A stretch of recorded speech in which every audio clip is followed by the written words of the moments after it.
It's time. Well, let's get some more polyurethane stain done. Let's see.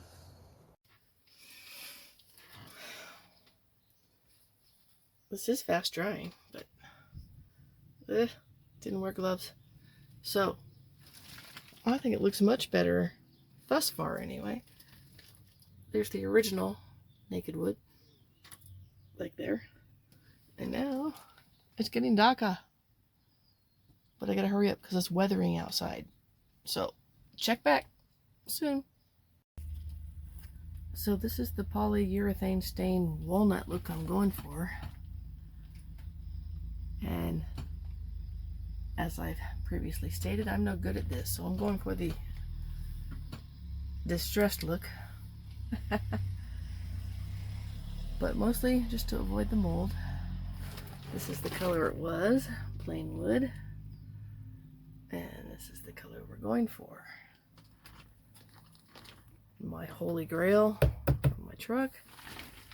This is where the refrigerator goes. Not too neatly done, but I'm gonna put a slide out drawer there.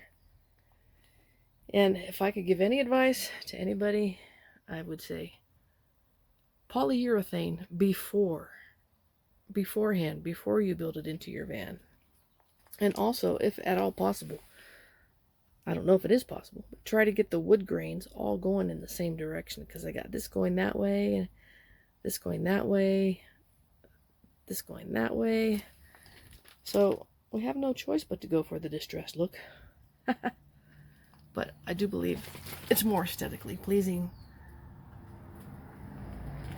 It kind of matches the Luan that I have there holding my Thinsulate in, and looks much better than this raw wood. And I'm going to be putting this here instead of the bungee cords that I had going all the way across. And just to stress that it's much better to polyurethane before you screw everything down. And you can always Q-tip the stain into the screw holes, I guess. I don't know. What to do? So there we are. Little by little. It's weathering outside, so it's gonna rain any minute. So I'm just getting done what I can.